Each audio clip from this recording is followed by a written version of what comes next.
Hello दोस्तों, स्वागत है आपके अपने यूट्यूब चैनल सरबुद्धिया जूनियर क्लासेस पे। और मेरा नाम है नीरज कुमार और मैंने संधि का वीडियो बनाया था, प्लेलिस्ट है, जाकर देखना है तो देख लीजिए, क्योंकि वो संस्कृत ग्रामर हिंदी ग्रामर दोनों के लिए इंपॉर्टेंट है, चाहे क्लास 10th हो या 12th हो। क्लियर? तो हम इस वीडियो में संधि लेकर आए, समास लेकर के आए हैं। और समास मात्र ये 17 से 18 मिनट का वीडियो होगा। हम कवर करने की जल्द कोशिश करेंगे, लेकिन आवश्यकता से ज़्यादा बन जाए तो माफ़ कीजिएगा। तो हम बनाए थे वीडियो, लेकिन वो रिकॉर्ड आवाज़ ही रिकॉर्ड नहीं हुआ, फिर से दोबारा मेहनत करना पड़ रहा है। तो हम लोग इसमें समास मतलब लिखेंगे नहीं, बस लेक्चर सुनेंगे। और इसको वादा करते हैं हम कि इसको सुनने के बाद आपको पूरा के पूरा, चाहे क्वेश्चन बैंक, मॉडल पेपर या कहीं से भी दुनिया के कोई कोना से क्वेश्चन लाइए, समास का बनेगा। चाहे आप 12th में पढ़ रहे हो, 12th में तो 5 मार्क्स का आता है, 10th का संस्कृत में 4 मार्क्स का आता है, हिंदी में पता नहीं है, सॉरी माफ़ कीजिएगा कि हिंदी में हमको पता नहीं है कंफर्म, लेकिन आता ही है। तो 12th वाले के लिए बहुत ज़रूरी है, बहुत ज़रूरी। हम लिखवा नहीं रहे हैं, सिर्फ अपनी जो ट्रिक्स हैं, जो इसमें से खोज कर निकालें हैं, उसकी सहायता से हम पूरा कवर कर देंगे। आपको वादा करते हैं, एकदम ध्यान से देखिए, स्किप मत कीजिएगा और जाइए देखिए ये वीडियो, और उसके बाद जाइए उठाइए ऑब्जेक्टिव समास का A to Z मराएगा। 500 मार उठाइएगा तो 500 में 500 मारिएगा, ये वादा है। नहीं मराएगा आकर कमेंट में बोलिएगा भैया बुड़बक बना दिए हमें। तो चलिए शुरू करते हैं बिना कुछ देरी किए हुए। पहले समास क्या है? तो 2 या 2 से अधिक पदों के मिलने से जो शब्द बनता है ना, ओकरे समास कहते हैं। मतलब 2 से ज़्यादा जो मिल के जो नया शब्द बनाएगा, ओकरा के समास कहते हैं। अब हमको डिफिनेशन ज़रूरी नहीं है, इसलिए हटाइए डिफिनेशन, छोड़िए, आता नहीं है लिखने के लिए। पहला बात, हाँ प्रकार आ जाता है, समास के कितने प्रकार होते हैं, तो प्रकार उसके बाद ज़रूरी है। तो समास के प्रकार जो होते हैं 6 होते हैं। कितने होते हैं? 6, ठीक है ना, 6 होते हैं। अब होता कौन कौन है, यही तो पढ़ना है, यही 6 प्रकार जान गए, कहानी खत्म। तो 6 प्रकार कौन कौन होता है, जल्दी जल्दी करने की कोशिश करते हैं। पहला, अव्ययी भाव समास। अब अव्ययी भाव समास क्या होता है? आ गया क्वेश्चन। तो जिसमें प्रथम पद प्रधान हो, जिसका पहला पद प्रधान हो, संस्कृत में कहते हैं ना प्रथम पद प्रधान हो, अव्ययी भाव समास, अव्ययी भाव, उसको प्रथम पद की प्रधानता होती है, उसे अव्ययी भाव समास कहते हैं। अर्थात कहने का मतलब है कि पहला पद अव्यय होगा तो उसको जहाँ समझ आएगा अव्ययी भाव समास है। लेकिन अव्यय क्या होता है? जिसका स्वतंत्र रूप में कोई मीनिंग नहीं होता है, वो सिर्फ 2 शब्दों को जोड़ने की कोशिश करता है, 2 वाक्यों को मिलाने की कोशिश करता है। जैसे और, यह अव्यय है, और का स्वतंत्र रूप में कोई मीनिंग नहीं है, लेकिन ये 2 चीज़ों को जोड़ने का काम करता है। तथा, एवं, ये सब अव्यय हैं।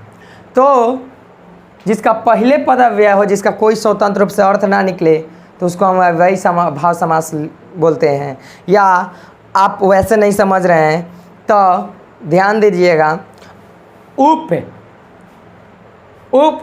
लगा रहे उससे अव्ययी में लेते हैं, या मतलब अव्यय शब्द लगा रहे उससे अव्ययी भाव समास में लेते हैं। जैसे जगह नहीं है, माफ़ कीजिएगा, रफ किए थे, पहले भी वीडियो शूट किए थे, लेकिन वो वीडियो में आवाज़ नहीं निकला था, मतलब रिकॉर्ड नहीं हो पाया था।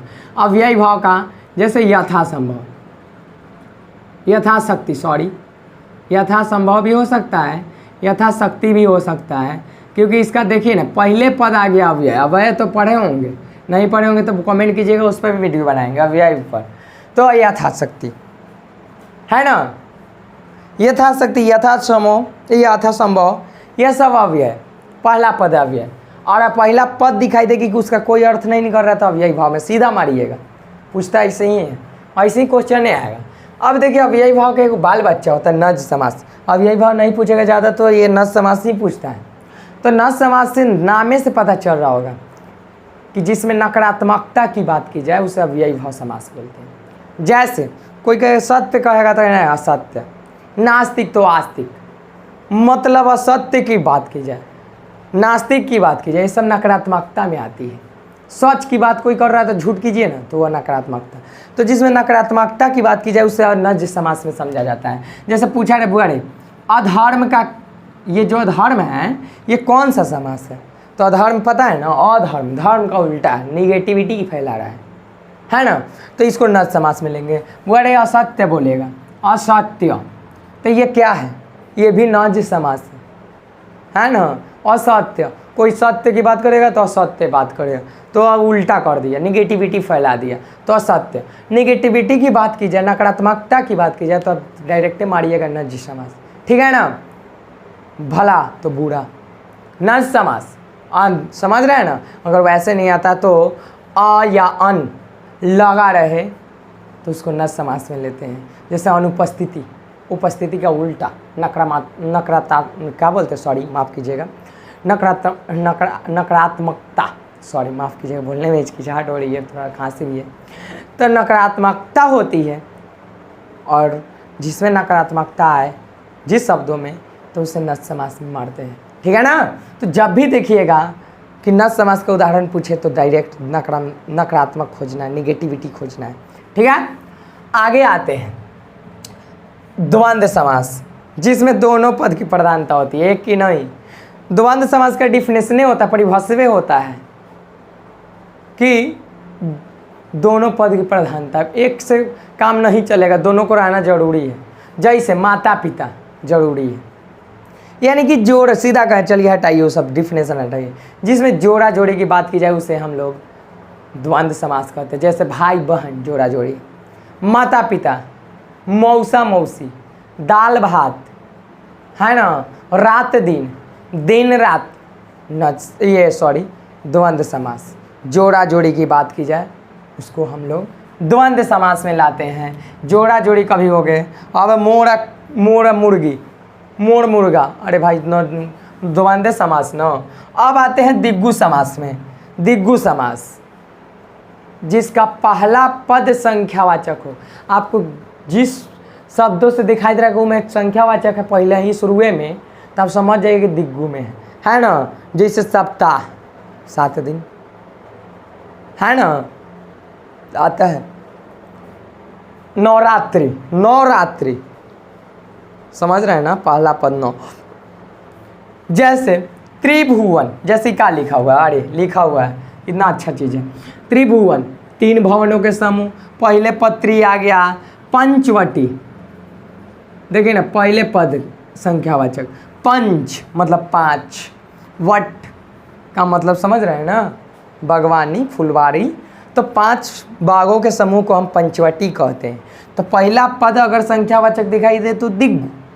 और जाइए ये पढ़ने के बाद, ये वीडियो पूरा देखने के बाद 15 मिनट हमको दीजिए, उसके बाद पूरा खुश रहिए। कहियो याद करे के भी ज़रूरत नहीं है भाई, हम गारंटी दे रहे हैं, जाइए ना मारिए, इसको पढ़ के जाइए, हम पूरा विश्वास दिला रहे हैं।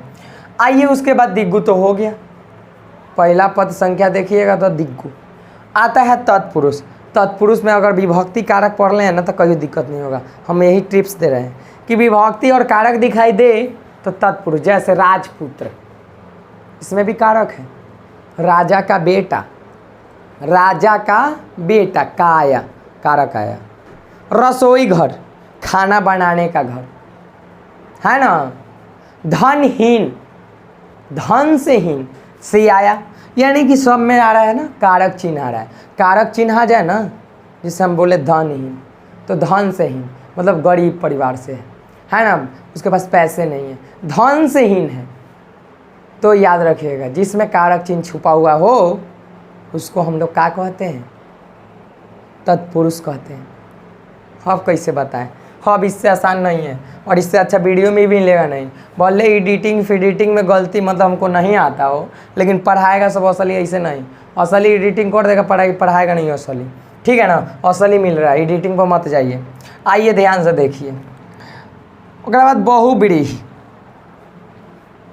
इसका डिफिनेशन ही क्या दे, अगर फिर भी चाहते हैं डिफिनेशन, तो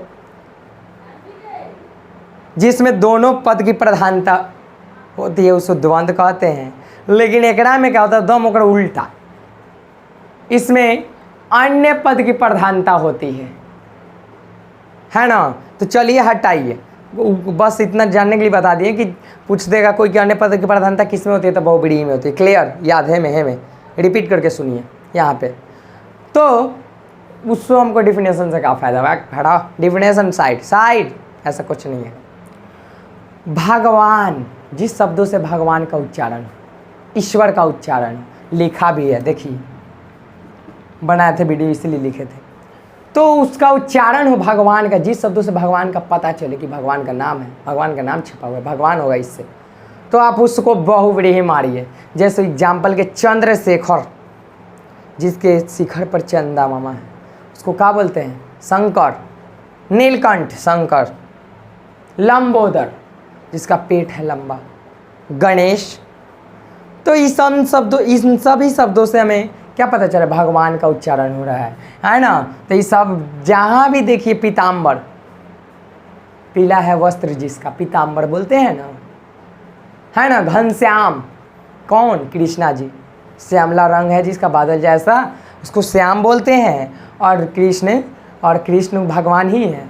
और भगवान का उच्चारण होकर नाम याद रखे हैं मेरे दिमाग में कि भगवान दशानन भगवान है। रावण राक्षस नहीं है, लेकिन राक्षस समझ के अरे भाग रही नहीं है, गलत, दशानन। रावण भी भगवान था, तो रावण वो भी दशानन, वो भी आएगा इसी बहुव्रीहि में। क्लियर, स्पष्ट, दिग्गु में मत जाइएगा।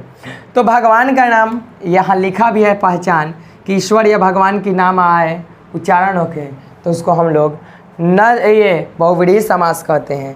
अब लास्ट आता है आपका कर्मधारय समास, जिसमें आपकी विशेषता बताई जाए, है ना, जिसमें विशेषता बताई जाए उसे ही कर्मधारय समास समझते हैं। जैसे हम बोले कि मधुर वचनम, मीठा बोली। मधुर का मतलब मीठा बोली, बोली का विशेषता क्या है, मधुर, मीठा बोल रहा है, तीखा बोली विशेषण थोड़े है ना। हम बोले तीव्र गति, मतलब गति है लेकिन कैसा, तेज है, विशेषता है ना। तो जिसमें विशेषता देखिए उसे हम लोग क्या बोलते हैं, कर्मधारय समास में ले जाते हैं। तो कर्मधारय समास अगर पहचानना हो तो विशेषण खोजिए, विशेषता खोजिए, और बहुव्रीहि पहचानना हो तो भगवान खोजिए, याद रखिए में। और जोड़ा जोड़ी खोजना हो तो द्वंद्व है, और आपका फिर से बोल रहे हैं कि नकारात्मकता खोजनी है तो न समास हो गया। और आपका अगर कारक चिन्ह खोज रहे हैं तो तत्पुरुष हो गया, और अव्यय खोज रहे हैं तो अव्ययी भाव समास हो गया। यही समास था, इसको आराम से देखिए। और इस वीडियो देखने के बाद हम पक्का चैलेंज दे रहे हैं, हमारा भी नंबर अच्छा खासा आया है ना। बताए बोलिएगा तो बता भी देंगे, इसीलिए बोल रहे हैं और इसीलिए पढ़ा रहे हैं। ये संस्कृत हो, हिंदी हो, या 10th हो या 12th हो, सभी के लिए बहुत ज़रूरी है।